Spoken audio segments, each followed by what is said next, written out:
Bien, amigos, 9 de la mañana, nosotros continuamos en la revista de Radio Ven y Cielo TV en este jueves antesala del fin de semana, comentando las noticias más importantes de una forma más relajada.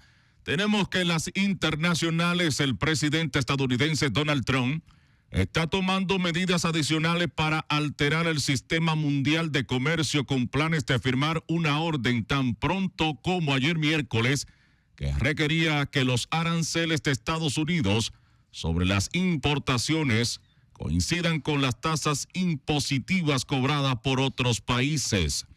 En Israel amenazó en el día de ayer con lanzar una nueva guerra en la Franja de Gaza que permitiría llevar a cabo la idea del presidente estadounidense Donald Trump de desplazar a la población del territorio palestino si Hamas no libera a rehenes este próximo sábado. Tenemos que un automóvil ha embestido en la ciudad de Alemania, en el sur del país, a un grupo de personas que participaban en una manifestación sindical. Un suceso en el que resultaron heridas varias personas, según informó la policía de la capital bárbara, que también indicó que el conductor ha sido detenido. 9 de la mañana con 4 minutos, está con nosotros en la revista de Radio Ven y Cielo TV, el señor José María. Buenos días. Muy buenos días a todos en la revista Radio Ven. Hoy tenemos una participación muy especial con el doctor Osiris Valdés y profesionales de toda Latinoamérica que nos acompañarán en el día de hoy en una interesantísima ponencia sobre aspectos de cardiopatías congénitas. Así que vaya poniendo su barba en remojo. Vamos a escuchar informaciones de primer orden con estos profesionales acompañados, dirigidos o coordinados por el doctor Osiris Valdés. Bien, en lo que nos preparamos, hemos visto en la prensa un artículo que habla sobre la cantidad de incrementos salariales del salario mínimo desde el 2000 hasta la actualidad. Se habla de unos 21 aumentos de salarios mínimos. Es el país con mayor incremento de salarios mínimos. Sin embargo, nunca llegamos a la zanahoria. Aquí hay mucha gente, sí, estoy haciendo alusión a aquello de el caballo o el camello, que con un palo le ponen una zanahoria al frente y él cruza el desierto tras la zanahoria sin nunca poder alcanzarla. Hay muchas interrogantes, hay muchas cuestionantes sobre el salario mínimo. Y nunca va a ser suficiente, ni tampoco los aumentos salariales son lo que tienen la solución a ese tipo de conflictos. ¿Por qué no te puede dar tu salario para tú vivir plenamente con lo que ganas? Lo primero es que te tiene tu propio Estado una trampa, se llama tasa de cambio. Es una trampa que beneficia a los empresarios y muchos de ellos aspiran a que siempre la dejen correr un poquito, porque así sus deudas se convierten en deuda, se aminoran. La persona que debía 10 millones de pesos, ¿verdad?, equivalentes en un momento determinado, digamos que estaba el 50 por 1 a $200,000, cuando le corren la tasa hasta el 55, ya él no debe $200,000, ya él debe de 180 y pico. Estoy haciendo un cálculo así a vuelo de ave. ¿Qué pasa con el salario? El salario no hay manera de manejarlo, porque cada vez que se incrementa, ¿a quién usted cree que va a ser la industria, que va a ser la empresa con ese aumento que tiene que verse obligado a darle a su empleado? Inmediatamente lo corre al producto y al final de cuentas se vuelve un boomerang, de esos aparatitos que parecen una L, que usted lo tira para arriba y él da una vuelta lejísimo y vuelve otra vez donde usted. Así mismo se convierte ese incremento de salario en un boomerang que vuelve otra vez a su sitio habitual. Y el porcentaje que le aumentan a su salario, usted ve que a los 3 meses ya no le da ni siquiera lo que usted antes del aumento podía adquirir. Eso quiere decir que con una depreciación, una inflación galopante y un correr constante de la tasa de cambio, implica que no hay manera de que prevalezca el poder adquisitivo de ese aumento que le hicieron en el tiempo. Adicionado a que hay muchas necesidades suyas que no lo cubre su salario, que no lo cubre el Estado al que usted le paga sus impuestos. Por tanto, ese salario se disuelve y nunca da para nada. Hace mucho tiempo que vengo con mi teoría de que es mejor que bajemos un poquito los costos de vida en vez de aumentar los salarios. Vamos a entender, para 1996, el presidente Balaguer tenía un presupuesto de la nación de 25,000 millones de dólares. Y hoy tenemos 1,000 y pico de millones de pesos, perdón, no hablé de dólares, digo de pesos, 25,000 millones de pesos. Y hoy estamos en miles de millones. Billones. Pero ¿qué pasa con eso? Que no puede drenar, porque algunos astutos lograron incrementar el tamaño del Estado al punto tal que no importa cuánto recaude el Estado, nunca habrá suficiente para cubrir las necesidades reales del pueblo. Señores, vamos a parar este comentario aquí porque ya llegó la hora de la participación del doctor Osiris Valdés en compañía de colegas internacionales, el doctor Carlos Fernández, cardiólogos, doctor John Araujo, cardiólogos también de distintos lugares de Latinoamérica, que van a estar con nosotros hablando de cardiopatías congénitas. Muy buenos días, doctor Osiris Valdés. Buen día a nuestro amigo Jesús María y Ángela Ávila, el Control Master, y a todos nuestros amigos que están en Latinoamérica, y es muy probable que sea en el mundo, aquí desde su emisora matriz, Radio Ven. Así que nosotros llegamos a todos los lugares del mundo. Hoy tendremos un programa muy especial a propósito del Día Mundial de la Cardiopatía o de las cardiopatías congénitas. Ustedes saben que esta es una enfermedad muy importante porque la sufren un gran porcentaje de nuestra población en la niñez. Y para ello tenemos dos invitados especiales.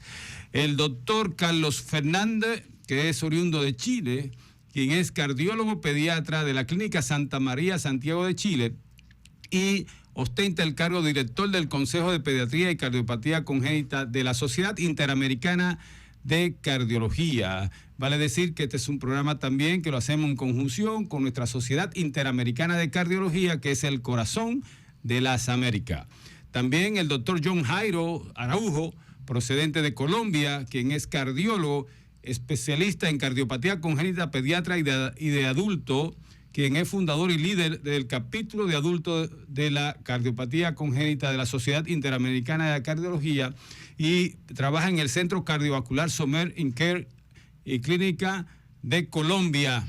Entonces le damos la bienvenida a ambos, a Carlos Fernández y a John Jairo Araujo. Muy buenos días. Hola, muy buenos días, Osiris, muy buenos días a todos los que nos ven y nos escuchan. Un placer estar acá, compartir también con John, que a quien conozco de hace mucho tiempo y hemos compartido muchos programas también. Buenos días, Osiris, buenos días a todos Centroamérica y Latinoamérica. Nuevamente aquí para mí es un placer estar como invitado hoy en esta entrevista tan importante junto a Carlos y otros colegas de la región. Muchas gracias. Muy bien, muy bien. De inmediato vamos a empezar con Carlos Fernández y que nos le defina a la población qué son las cardiopatías congénitas.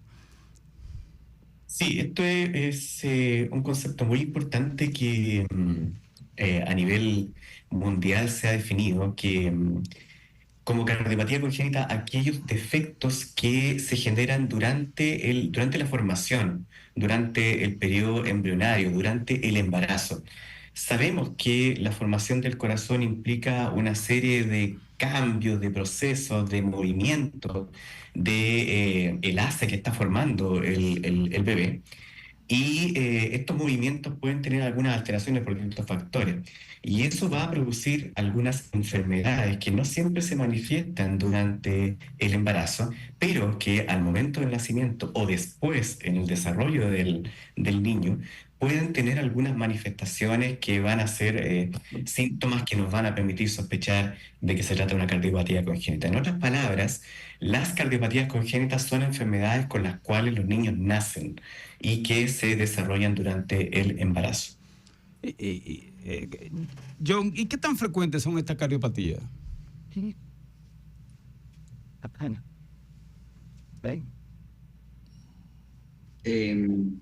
¿Quieres contesto esa pregunta, Osiris? Sí. Porque a Carlos tiene audio.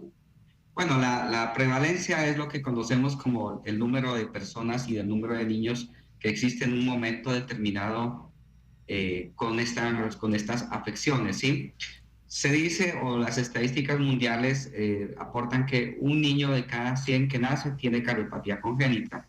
Esto parece ser poco, pero realmente esto afecta a más de 1.3 millones de nacimientos cada año alrededor del mundo.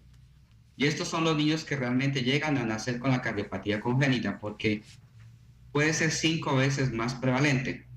Sucede que en el embarazo hay muchas gestaciones que se pierden. Son embarazos que terminan con abortos tempranos o tardíos y que a menudo detrás de esta pérdida existe una cardiopatía congénita. Así que puede ser mucho más prevalente de lo que se conoce. Sí. Muy bien, muy bien. Interesante. Fíjate también, hay algunas cosas que le preocupa a nuestra población, sobre todo a nuestras madres, y es acerca de que cómo se podrían dar cuenta ellas de que su niño padece al momento de nacer que tiene una cardiopatía congénita, es decir, de un problema de corazón luego del embarazo. Le podría contestar cualquiera de los dos. Carlos. Bueno, yo parto con la primera parte, John.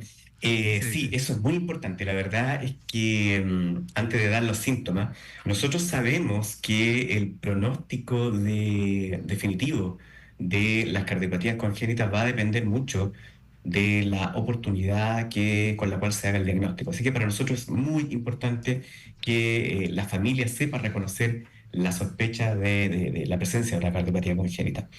¿Cómo se hace eso? En general, tenemos distintos niveles. Cuando hay un recién nacido que todavía no se va de la maternidad hacia su casa, el equipo de salud está muy, muy capacitado para detectar los primeros signos, y esos son signos de que son pacientes graves. Ahora, cuando los niños ya están en su hogar, ¿y cómo podemos sospecharlo? En general, las principales manifestaciones van por el lado de que se trata de un niño que tiene mucha dificultad para alimentarse, un paciente que le cuesta amamantar o le cuesta recibir la leche, es un paciente que puede estar cansándose frente a este esfuerzo, y eso puede traducir una cardiopatía congénita.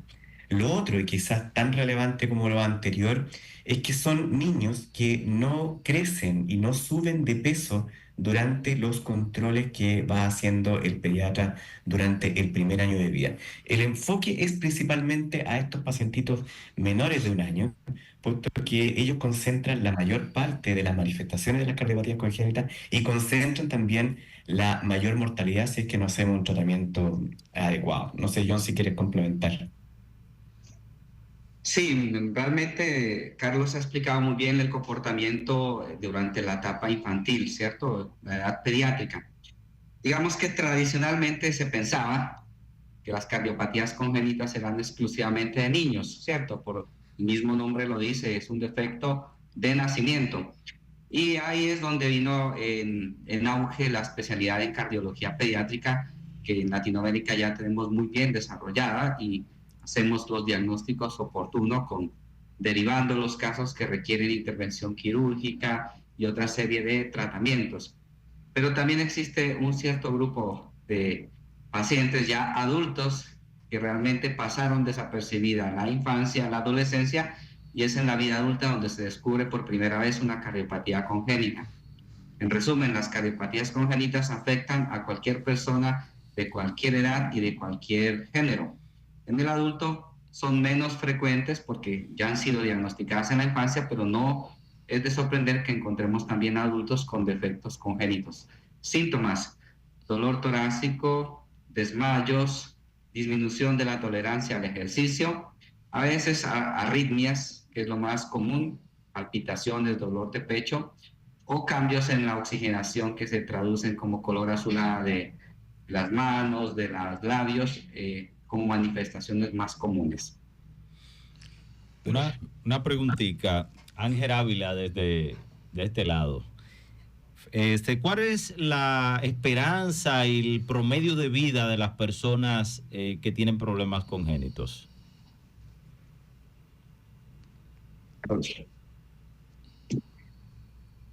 Bueno, es una muy buena pregunta y eso también es un mensaje muy esperanzador que queremos dar en este Día Internacional de las Cardiopatías Congénitas.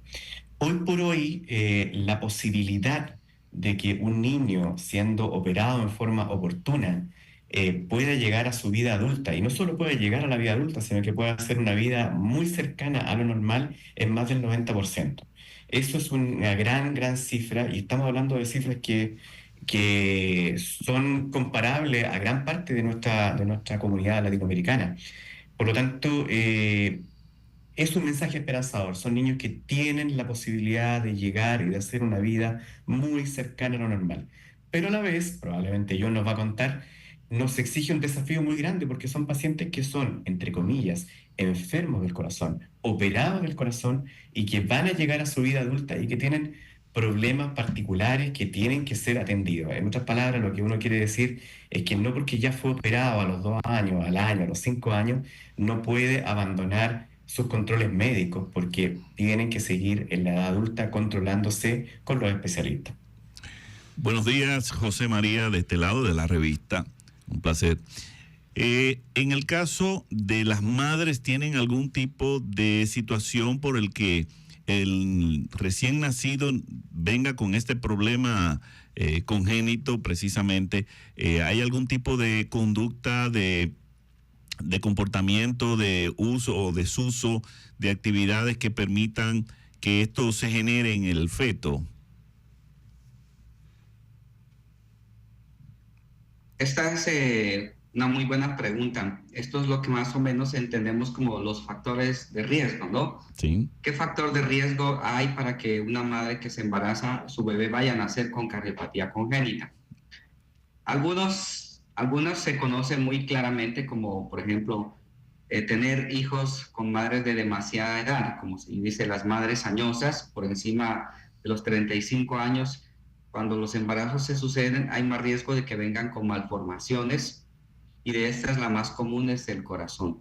O madres muy jóvenes, adolescentes, cuando se embarazan también tienen riesgo de tener niños con defectos congénitos. Puede afectar a cualquier mujer en cualquier momento de la vida, pero estos dos extremos son más frecuentes. El control prenatal es importantísimo porque en esto los ginecólogos permiten diagnosticar problemas de crecimiento del feto, estos fetos que crecen deficientemente, retardados dentro del vientre materno, generalmente tienen defectos congénitos.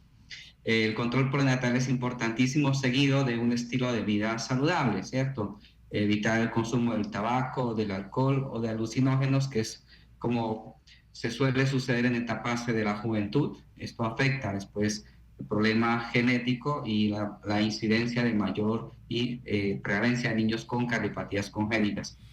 Cuando existen antecedentes familiares, esto está muy fuertemente ligado, la genética. madres que han tenido niños con cardiopatías congénitas pueden tener riesgo de que su segundo hijo también la tenga.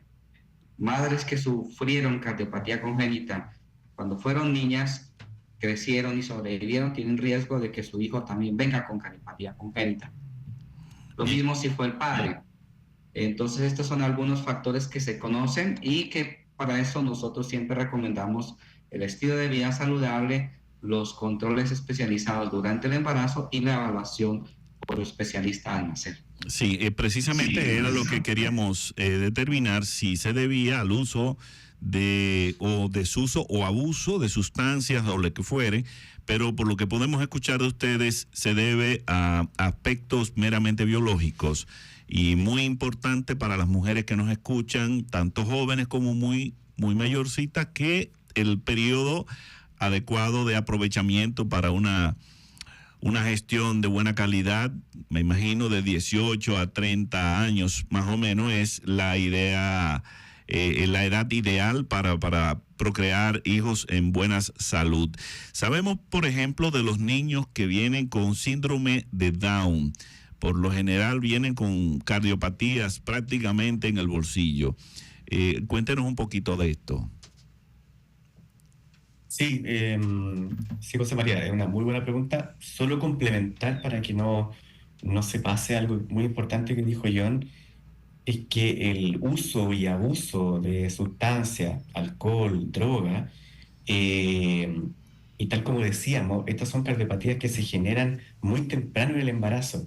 Y muchas veces nuestras madres, las pacientes, no saben ni siquiera que están embarazadas y han tenido un consumo de esto. Así que el llamado es que a veces evitar también por la posibilidad de que se genere una cardiopatía temprana durante la gestación. Dicho esto, tú tienes mucha razón, José María, en que prácticamente sabemos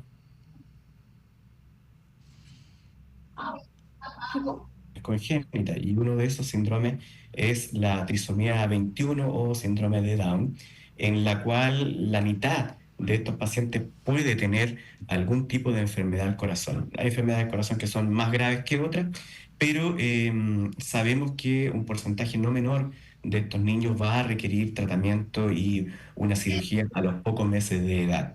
Ahora, el tratamiento y la cirugía de estos pacientes es bastante bien tolerada, y estos niños tratamos de hacerlo en forma precoz, de manera tal de poder ayudar a que hagan su rehabilitación temprana. Es decir, que además del problema del corazón, ellos tienen algunos retrasos en los hitos de desarrollo, hay retrasos motores, hay retrasos de cognición, y por eso tratamos de solucionar lo antes posible los problemas cardiológicos para que puedan hacer una rehabilitación lo antes posible. Así que también el llamado es a cuando el obstetra tiene la sospecha de que el bebé va a nacer con una cardiopatía congénita o tiene un síndrome de Down, o bien después de que nació se hace el diagnóstico de síndrome de Down, ese paciente tiene que ser visto por un cardiólogo lo antes posible. ¿Algún tipo de remanente en los métodos anticonceptivos que usan nuestras mujeres al momento de dejarlos para quedar embarazadas? ¿Algún tipo de remanente que puedan dejar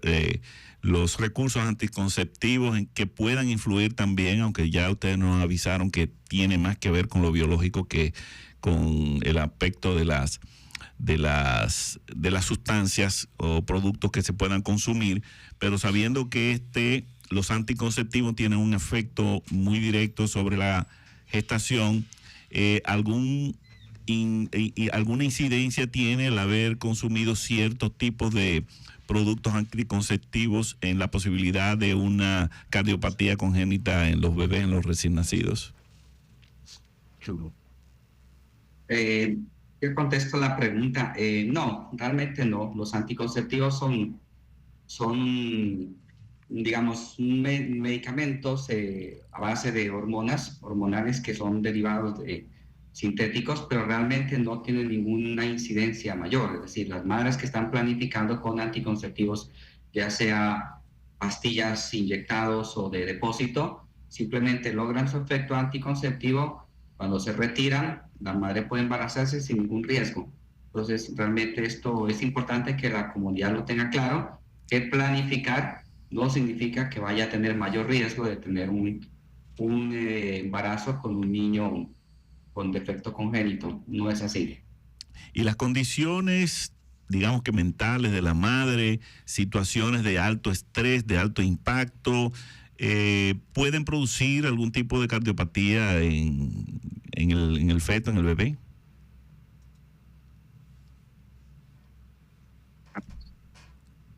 La verdad es que no está demostrado que situaciones que produzcan estrés se relacionen directamente con cardiopatías congénitas. Hay otras afecciones que probablemente tengan más que ver con el desarrollo de enfermedades cardiovasculares crónicas, o sea, cuando ya ese bebé es mayor, que pudieran tener alguna relación con el estrés materno o con la pobre alimentación materna anterior. Pero en el caso concreto del desarrollo de cardiopatías congénitas no está demostrado tampoco.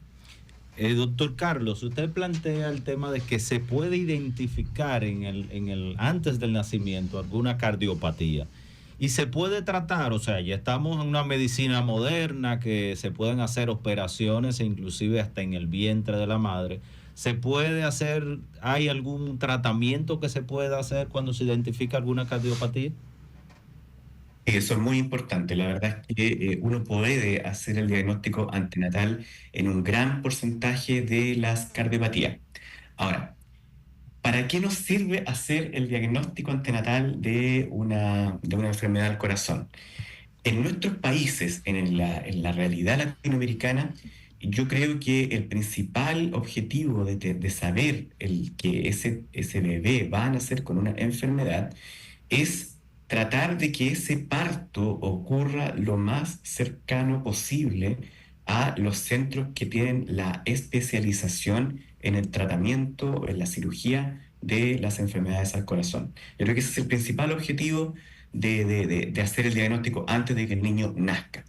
Ahora, existen centros de gran desarrollo que también pueden hacer algún tipo de intervenciones con el feto en útero, pero son, como les digo, centros de gran desarrollo. Lamentablemente, en nuestra Latinoamérica hay algunos avances que han tratado de hacer algunas patologías muy específicamente y que han tenido buenos resultados y que han sido comunicados a la comunidad médica, pero todavía esta es tecnología del primer mundo cuando se hace en forma un poco más frecuente. No es un tratamiento rutinario que se puede hacer, pero hay algunos avances en ese sentido que ya hablan de que la intervención fetal podría modificar la historia del bebé una vez que nace. Esperamos que esa tecnología se expanda a nuestra Latinoamérica. Lamentablemente no es la realidad completa de nuestros países, pero sí es una posibilidad que, evaluado con el equipo de salud, podría ser considerada. Sí, fíjate. Disculpe, doctor. Okay. Estamos hablando de que un joven, un niño de 5 o 7 años pudiera estar tomando pastillas para esos problemas, por ejemplo. Así como yo la tomo. ¿Perdón? O sea, estamos hablando que niños, por ejemplo, de 5 o 7 años pudieran tener un tratamiento como yo, una persona adulta que ya tomó pastillas para asuntos cardiológicos. ¿Se puede dar eso en niños a temprana edad? Sí, mira, como decía John, la mayoría de las cardiopatías congénitas, su tratamiento, más que tomar medicamento o pastilla, es de tipo intervencional o quirúrgico. Son procedimientos que se hacen en centros muy especializados. Indudablemente que estos pacientes también pueden requerir que tomen algunos medicamentos, medicación que se va a mantener en la medida que el corazón se adapta a la situación normal. Hay algunos pacientitos que lamentablemente tienen que seguir con estos medicamentos de por vida y que merecen control, pero sí, pacientes de 5 o 7 años que son portadores de cardiopatías congénitas pueden estar tomando tanta medicación como tomamos nosotros para las enfermedades crónicas, hipertensión, diabetes, etcétera. Sí, ciertamente, John y Carlos. Lo que pasa es que en nuestros países tenemos una realidad social muy peculiar y muchas veces esos pacientes no se llegan a operar como se sugiere y como dicen todas nuestras normas a temprana edad. Entonces, como no se operan a temprana edad, lamentablemente hay que utilizarse ciertos medicamentos dependiendo de la condición. Eso es lo que pasa en nuestros países de Latinoamérica. Entonces, en otro orden, y quiero seguir la línea de la sustancia no controlada y sobre todo del tabaquismo. Esto sabemos, y todo el mundo, nosotros como médicos tenemos que estar 2 o 3 pasos más adelante de nuestra población, de nuestro medio ambiente, porque cada día se suscitan cosas nuevas que la gente y los muchachos, los jóvenes utilizan. Entonces uno tiene que adaptarse y tiene que saber y conocer de lo que está pasando en nuestro medio ambiente. Es el caso del vapor. El vapor se ha popularizado y nuestros jóvenes están utilizándolo a una vertiginosamente, una frecuencia bastante elevada. Entonces, la pregunta sería para ambos, ¿hay algún estudio o su experiencia con relación al vapor en esta paciente embarazada y su consecuencia, si así es, lo hay con las embarazadas? Excelente pregunta y excelente comentario. Realmente todavía no se han hecho estudios, digamos, de los efectos en las embarazadas. Ya se conocen que el vapor realmente en los adolescentes causa serios problemas de salud, tanto respiratorios como cardiovasculares. Por eso que desde la Sociedad Interamericana y desde los grupos de investigación de cardiología realmente desestimulamos el uso de esta sustancia en la población joven. Pero si efectos se han notado en adolescentes, tanto mujeres como hombres, esto mismo nosotros podemos intuir que en las mujeres embarazadas también va a causar serios problemas del desarrollo del feto y de malformaciones de diversa índole. Al momento actual no conocemos algunos datos, pero así como el cigarrillo se asocia a malformaciones cardiovasculares y sobre todo pulmonares y el desarrollo de enfermedades crónicas en los recién nacidos, nosotros intuimos que el vapor también vaya a tener un efecto deleterio si las mujeres embarazadas acostumbran a utilizarlo. Así que la prevención está en evitar y desestimular el uso tanto en la población adolescente y mucho más contraindicado en las embarazadas. Soy Carlos, ¿qué más puedes comentar? No, suscribo absolutamente lo que dice John. La verdad es que es cosa de tiempo. O sea, la evidencia que tanto nos gusta a los médicos va probablemente en la dirección que dice John de desalentar el consumo del vapor. Es cosa de tiempo y es cosa de toda lógica que no debería ser un buen aliado estar con el vapor durante el embarazo o en la etapa temprana de la gestación. Una pregunta que yo sé que le interesa no solamente a nuestras madres, y también a las madres de hijas que han tenido problemas congénitos. Y la preocupación es, sabemos que hay diferentes tipos de cardiopatías congénitas, pero ¿qué tanto una de estas muchachas se le puede dar el visto bueno de que pueden salir embarazadas? ¿Cuáles son estos tipos de que sí lo hay? ¿Cuáles son estos tipos de cardiopatía congénita corregida o no? Podría contestar esa pregunta. Eso es lo que nosotros evaluaríamos como lo que se conoce en cardiología como el riesgo gestacional, ¿cierto? Si la mujer sobrevivió a una cardiopatía congénita, se hizo adulta, ¿qué tan saludable está su cuerpo para poderse embarazar? Eso es lo que quisiera, digamos, conocer la comunidad. Podemos decir que en el embarazo se clasifican en 4 grados de riesgo. Empecemos por el peor. El peor es un grado 4, que son aquellas mujeres que sobrevivieron a una cardiopatía congénita, pero que no están bien. Su salud cardiovascular no está bien, las pruebas que se hacen al corazón no son buenas y estas mujeres realmente están contraindicadas a embarazarse. Ellas, si se embarazan, tienen más de un 50% de posibilidades de perder el feto o de morirse ellas o de perderse los dos. En este caso, las mujeres indudablemente tienen que ir a una planificación definitiva, porque el embarazo terminará muy mal y no tendrá éxito. Hablamos de los casos extremos en las cardiopatías que infortunadamente no fueron diagnosticadas ni tratadas a tiempo y ya quedan con una enfermedad crónica como hipertensión pulmonar, falla cardíaca, que de por sí están enfermas, un embarazo les afectaría mucho más. El grado 3 son unas mujeres que se pueden embarazar, pero que tienen alto riesgo de tener partos prematuros o niños que nazcan antes de tiempo. Estas madres podrían embarazarse, pero ir acompañadas de cardiólogo y de ginecólogo en centros de alta especialización, porque la mayoría de estas podrían nacer los niños antes de tiempo, pero podrían algunos terminar exitosamente.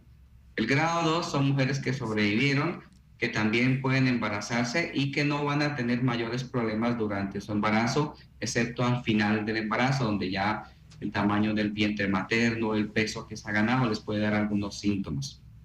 Y el grado 1 son las mujeres que sobrevivieron a la cardiopatía congénita y quedaron muy bien reparado su corazón a una edad adecuada y tienen un riesgo igual que la población general. Es decir, se pueden embarazar sin ningún problema. Lo primero es clasificar a la mujer en qué grupo se encuentra y poderle brindar la asesoría profesional. Bien, en Latinoamérica, en toda Hispanoamérica, tenemos el problema de que muchos padres, muchos niños, necesariamente no están al cuidado constante de médicos calificados por las situaciones económicas, otras por dejadez, otras por desinformación conductual, vamos a llamar, de los padres. ¿Qué tipo de síntomas presenta un niño que quizás no le diagnosticaron una cardiopatía en su momento, al momento del nacimiento, pero sí ya progresivamente va dando ciertos síntomas de que pudiera haber una cardiopatía persistente en él? ¿Qué tipo de síntomas, qué tipo de conductas puede presentar el niño?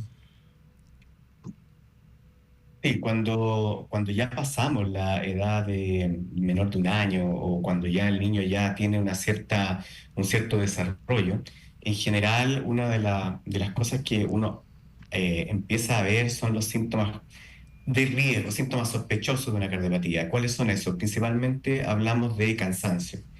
Cuando hablamos de cansancio, generalmente estos niños son pacientes que llamativamente no pueden hacer una vida normal que habitualmente un niño hace. Generalmente se comparan con sus compañeros de escuela, de colegio, de establecimiento educacional.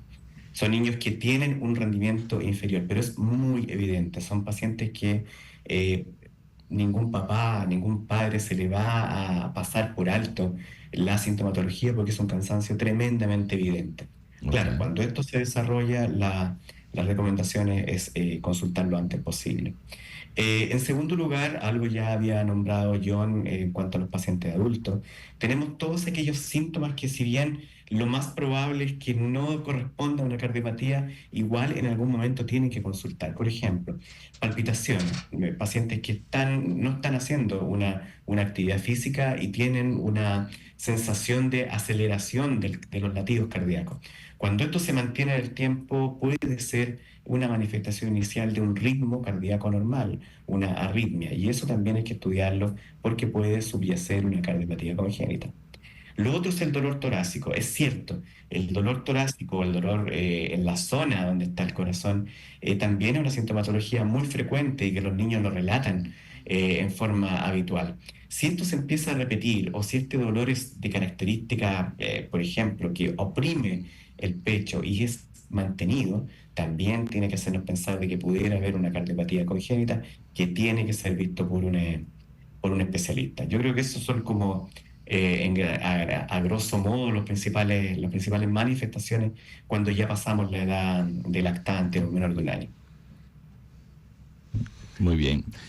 Me imagino que también la respiración se ve afectada cuando un niño siente el dolor de pecho, habitualmente, que dice me duele el corazón o lo que fuere. También la respiración tiene algo que ver con ello, se compromete. Exacto, y puede ser, de hecho, una de las causas más frecuentes de dolor en el pecho que sea alguna patología respiratoria, pero esa diferenciación déjenla para el equipo de salud, que lo examine, que establezca su hipótesis diagnóstica, que haga su examen y que diferencie si es que efectivamente corresponde a una patología del corazón o bien corresponda a una patología respiratoria. Muy bien, muy bien. La diabetes y la hipertensión arterial, ¿tienen alguna relación con que, o alguna posibilidad de que la madre pudiera tener un niño con cardiopatía congénita? Sí, podríamos tener mayor incidencia. La diabetes materna, tanto la diabetes presente desde antes como la diabetes gestacional, influyen en el desarrollo del corazón del feto, ¿sí? A menudo estos corazones se engrosan un poco más de lo usual y son niños que al nacer se tornan muy enfermos, con una enfermedad que se llama la miocardiopatía hipertrófica del recién nacido. Si bien esto suele ser transitorio, pero puede poner muy enfermo al niño al nacer. También defectos de formación del corazón se suelen suceder. La hipertensión en la madre, cuando está presente y se embaraza, incrementa el riesgo no solo de que el feto se afecte en su desarrollo y formación, sino también en ella misma. Mayor riesgo de preeclampsia, mayor riesgo de parto prematuro con niños más pequeños, que habitualmente no hay una adecuada formación no solo del corazón, sino también de los pulmones. Así que el control previo y el seguimiento especializado durante el embarazo es supremamente importante en estas mujeres que tienen estas enfermedades. Fíjate, Carlos y John, aquí sobre todo en el área del Caribe es bastante frecuente la falsemia. ¿La falsemia tiene algún tipo de incidencia en las enfermedades congénitas o es una enfermedad de muy alto riesgo para nuestras madres? Yo creo que John puede contestar mucho mejor que yo. Se refieren a la anemia de células falciformes, ¿cierto? Falsemia que le llaman. Sí. Pues durante el embarazo se incrementan los riesgos cardiovasculares para la mujer, ¿cierto? Como las crisis hemolíticas, los episodios de trombosis, o se incrementan los grados de anemia. Directamente no hay una relación entre la anemia falciforme y la cardiopatía congénita. Lo que suele suceder es que el flujo placentario, digamos, la sangre que va de la madre hacia la placenta y por lo tanto al feto, puede verse alterada y reducida. Entonces son niños que suelen nacer prematuros o de bajo peso. Nacer prematuro y nacer de bajo peso condiciona también al padecimiento de enfermedades cardiovasculares del recién nacido, como la hipertensión pulmonar o la persistencia del conducto arterioso, que si bien son defectos que no son graves cuando son tratados a tiempo, pero no hay una relación directa con que el niño vaya a nacer con más cardiopatía frente a otros. El riesgo es el nacer prematuro o antes de tiempo. Sí, hemos hablado de muchas cosas y la verdad que queremos saber cuál es la prevalencia de esos niños con cardiopatía congénita ya en la etapa adulta. Excelente pregunta. Pensábamos, y esto lo digo a nivel mundial, porque que las cardiopatías congénitas eran exclusivamente de niños, ¿cierto? Adultos con estos defectos era muy exótico, muy raro. Pero hoy en día, gracias a todos los avances en medicina, como lo ha dicho Carlos, más del 90% de estos niños que nacen con una cardiopatía congénita sobreviven a la edad adulta. Es decir, que hoy en Latinoamérica existen alrededor de 1.8 millones de adultos con defectos congénitos. Y en niños podríamos decir que hay más de 2.3 millones. Si bien hay más niños que adultos, pero en otras regiones del mundo se ha invertido la relación. Hay más adultos con cardiopatía congénita que niños. En términos generales, de cada 1.000 adultos, 6 están viviendo con cardiopatía congénita. De cada 1.000 niños, 13 están viviendo con cardiopatía congénita. Muy bien, muy bien. Sabemos de que las cardiopatías se pueden clasificar en cardiopatías complejas y aquellas que no son complejas. Para conocimiento de todos, gracias a Dios que las cardiopatías complejas no son tan comunes, pero ¿cuál sería la diferencia entre ellas dos, Carlos? La principal diferencia, yo creo que en cardiopatías complejas y las cardiopatías comunes es la incapacidad de llevar una vida normal. Las cardiopatías complejas, la verdad es que tienen una manifestación clínica muy precoz. Son problemas que se generan en el periodo de recién nacido, o sea, antes del mes de edad, o bien máximo antes de los 6 primeros meses, o a más tardar dentro del primer año de vida. Una cardiopatía más simple permite que el niño clínicamente evolucione en forma más o menos cercana a lo normal y permite, por ejemplo, su manifestación va a ser después del año o después de los 6 meses de edad. Yo creo que por ahí uno podría hacer un poco la distinción en qué periodo de tiempo se manifiesta la cardiopatía congénita. La cardiopatía congénita compleja, cuando se manifiesta en el periodo recién nacido, es realmente un tremendo shock emocional para la familia y un tremendo desafío para el equipo de salud, porque tiene que no solamente planificar a veces una sola cirugía o una sola intervención, sino que son muchas intervenciones en etapas para lograr tener un corazón lo más cercano a lo normal posible a lo largo de los años. Identificada alguna cardiopatía congénita, estaba hablando el doctor Osiris con relación al uso, por ejemplo, de los vapers o las jucas, como nosotros le decimos acá, ¿verdad? Debe de haber un régimen alimenticio, hay algunas bebidas que hay que eliminar de manera definitiva. Digamos, la alimentación balanceada, ¿cierto? Una alimentación que contenga los elementos de la dieta equilibrados entre carbohidratos, grasas y proteínas, es recomendable siempre, no solo en el embarazo, sino toda la vida, ¿sí? Es decir, que una madre que se embaraza no quiere decir de que si antes se alimentaba mal, ahora como me embaracé voy a alimentarme bien. Digamos, la carga que ella traía de su pasado de alimentarse mal la va a acompañar, por eso fomentamos la alimentación saludable desde la infancia. El consumo equilibrado de grasas saturadas animales, el consumo de vegetales necesarios y las proteínas que son fuente fundamental en la alimentación. Lo cierto es que durante el embarazo, sobre todo al final del embarazo, las bebidas azucaradas, los refrescos, los exprimidos o los jugos con alto contenido de azúcar deben evitarse porque la mujer embarazada tiene más el riesgo de desarrollar enfermedades metabólicas como la diabetes. Las bebidas energizantes, creo que esto es importantísimo recalcarlo, que no solo tienen efectos nocivos en los niños y en los adolescentes, sino que en el embarazo estas bebidas energizantes pasan a través de la sangre y llegan a impregnar hasta el feto y pueden producir alteraciones del ritmo eléctrico, así que no se recomienda que las madres que estén cansadas durante el embarazo o que están trabajando, digamos, se estimulen con bebidas energizantes, porque esto sí tendría efectos nocivos en el feto, ¿sí? Y la persona ya identificada, o sea, usted lo trata con relación a la madre, pero ya el paciente puede beber café, té, este tipo de sustancias no le causa problema. Carlos, ¿quieres contestar tú? Mira, la verdad es que esto no es solo para los pacientes que han sido operados del corazón.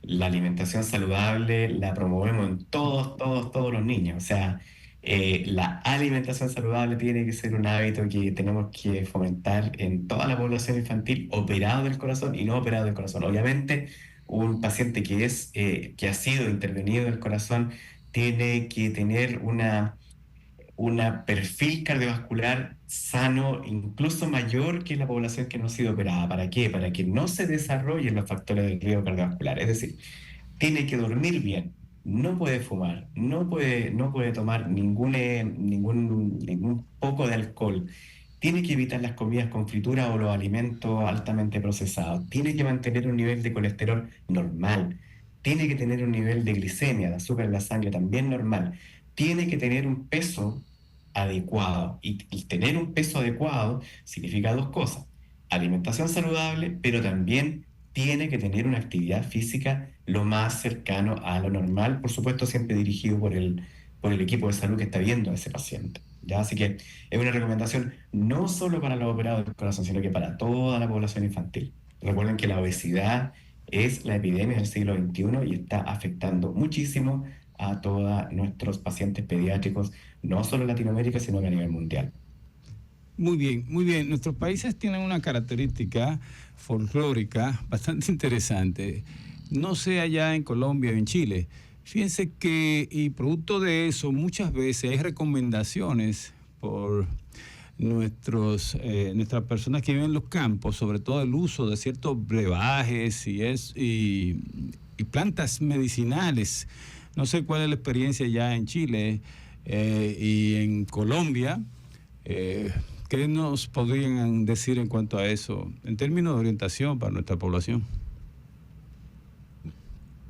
Bueno, yo podría, digamos, decirles, las plantas medicinales o los brebajes que se utilizan, pues tradicionalmente tienen sus creencias regionales, ¿cierto? Lo cierto es que en cardiopatías congénitas no se pueden solucionar un problema de defecto estructural del corazón con algunos brebajes o con algunos remedios naturales. Realmente eso es una creencia que debe eliminarse. Estas cardiopatías congénitas, cuando son graves, la única manera de solucionarlas es por medio de una cirugía. El cirujano tiene que entrar a reconstruir el corazón que se construyó mal durante su desarrollo. Entonces, los brebajes, las medicinas naturales de cannabis, lo demás, no la van a curar. Realmente no. Hay gente que cree o que tiene la creencia de que se va a aliviar de los síntomas a través de estas medicinas, pero realmente no es así. Entonces, nuestra recomendación es siempre acudir a la evaluación especializada por médicos cardiólogos, por médicos especialistas en cardiopatías congénitas, tanto en niños como en adultos. Nuestra recomendación. Bueno, Carlos y John, de Chile y Colombia respectivamente, lamentablemente el tiempo se nos ha agotado. Si nos podrían dejar una recomendación final, celebrando el Día Mundial de la Cardiopatía Congénita, y esa recomendación es bastante importante para todos nuestros pueblos de Latinoamérica. Sí, muchas gracias. La verdad es que solo recordarles que mañana es el Día Internacional de las Cardiopatías Congénitas. En muchos países también se celebra el Día de San Valentín, el Día del Amor, el Día del Corazón. Nosotros, nuestro leitmotiv de trabajo profesional es tratar de dejar el corazón lo más hermoso posible, de manera tal de que se asemeje al sentido del corazón del Día de San Valentín. Y queremos concientizar la presencia de estas cardiopatías en la población y en los equipos de salud.